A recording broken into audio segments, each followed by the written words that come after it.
Hello, this is my 2003 Land Rover Defender TD5.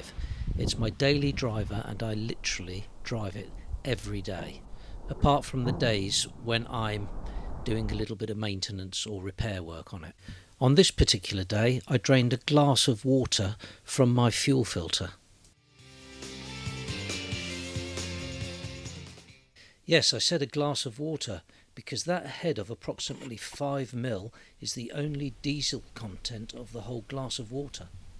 I drained this fluid out of the filter 2 days before I started this work that you're about to see me undertake. There were no obvious symptoms other than the water in fuel warning light was on the dash, and then suddenly the Defender just stopped running. Oh, and the fuel pump seemed to be a bit noisy, but because I'd had trouble before, I just put it down to the fact that the pump wasn't running that well.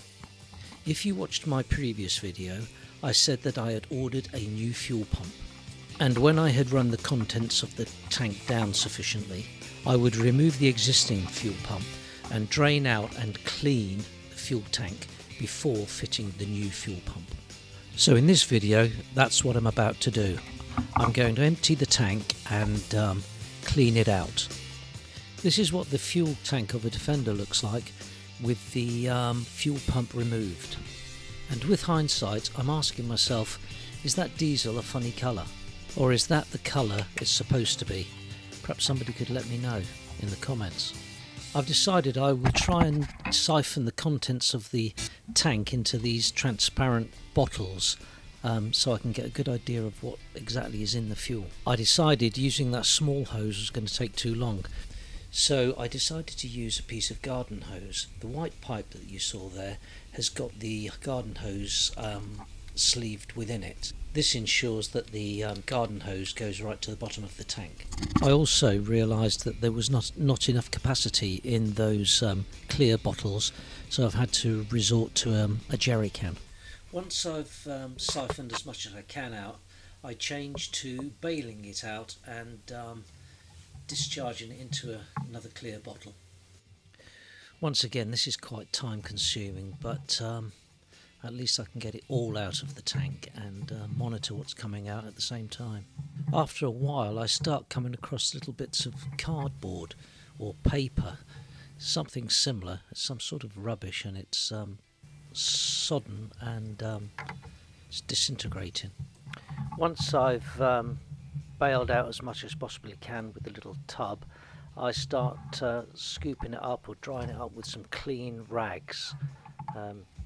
And I'm getting even more cardboard and stuff out.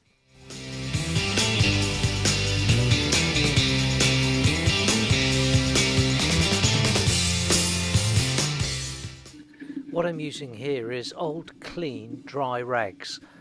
I make sure they're all clean because I don't want to put any contamination back into the tank.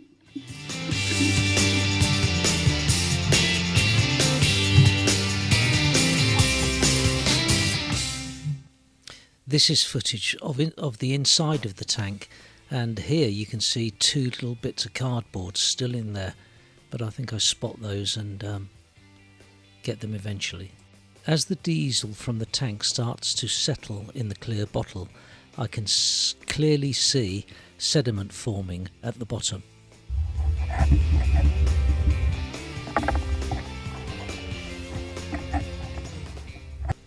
Even more cardboard.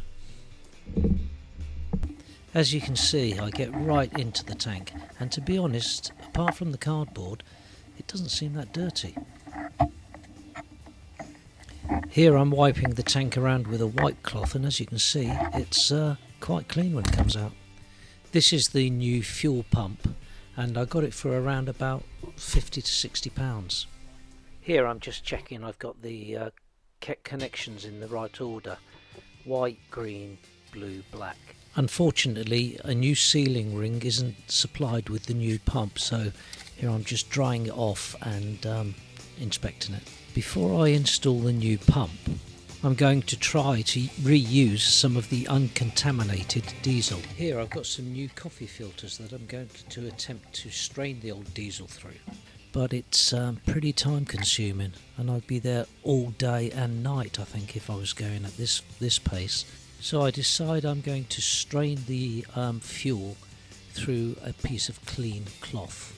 This proves to be a much faster method. I'm being careful not to drain the bottom part of the contents of the bottle into the tank because of the possible water and sediment that's lying in there. I did notice that the water separates from the diesel very quickly once it goes into a container. Now I'm siphoning the fuel directly from the jerry can, but I'm being careful not to have the hose too far down in the jerry can. So once I've siphoned off about the top third from the jerry can, I then start to transfer it from the jerry can into the clear bottles so that I can inspect the condition of the fuel before I put it into the tank.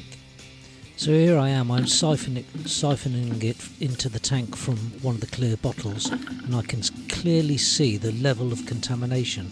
So I drain about half of the bottle back into the fuel tank and leave the fuel that has got the contamination suspended in it at the bottom of the clear bottle. I then get to the next bottle and do the same.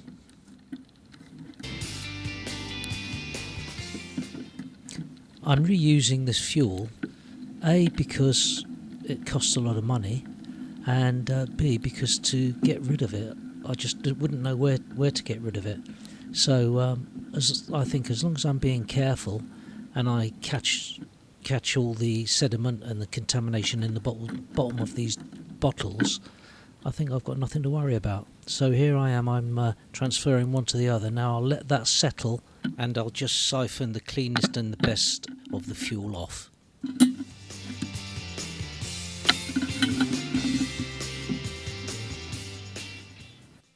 As you can see, I'm using one of these little concertina things to start the siphonic action.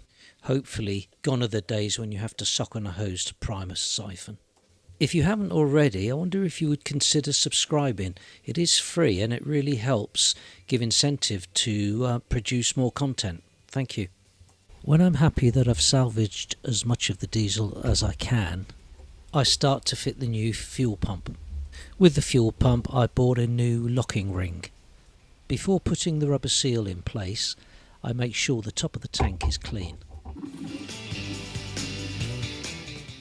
Now I'm getting the new pump, and I take all these stoppers out from the sockets and make sure that I lower it into the tank properly, being careful with the float. And once again, this pump is spring loaded, so you have to push the pump down into the tank whilst trying to get the locking ring to engage. When I've got it hand tight, I just get a screwdriver and engage it in a couple of the notches and just give it a last little bit of a nip up. Then I retrieve the 4 pipes and insert them into their respective places and make sure that they all click home. I check and double check these to make sure they're all securely where they should be. From left to right, white, green, blue, black, and then I fit the electrical connection. Here you can clearly see the amount of sediment that I've collected from the bottom of the tank. That is concentrated dirt suspended in water. This is the paper or cardboard that I retrieved from the tank. I have no idea where this came from. It could have even been in the tank from when it was originally fitted. Before I even think about starting my Defender, I decide I better drain some fluid out of the fuel filter just to check, because it's been about a week to 5 days since I did the last emptying of the fuel filter. And it's just as well I did. I'm sure there was a lot more water in that filter, but I didn't have a big enough jar. So there you are, you can see almost instantly the water separates from the diesel by sinking to the bottom of the glass. This is a second glass that I got from the filter, and you can see it's clear. Of water, that is. To the people that find the hole that I've cut in the floor of my Defender offensive, I do apologise, but desperate times call for desperate measures. So that's it, the pump's being installed. Now let's give it a try. And yeah, it starts up immediately, have no sign of the light whatsoever. that's the water in fuel light. That's where it normally shows on the bottom right hand side of the display. So this is my Defender running, and the fuel pump seems very quiet indeed. A little bit of a buzz, but I suppose that's to be expected. Prior to doing this job, I'd spoken to a couple of people to see if they had any idea where the water in my fuel must have come from. The general consensus was that there must be a leak in the tank. So once I'd installed the new fuel pump, I put a very rudimentary pressure test on the tank itself. I disconnected the tank breather hose and connected my own hose to the spigot, and then just breathed a little pressure into the tank, pinched the hose for a couple of seconds, and then checked for back pressure. I'm pleased to report that the tank held a slight pressure, which is good enough for me. So that's it, back on the road again. If you've watched this video to the end, I thank you very much. And if you've also subscribed, I thank you very much.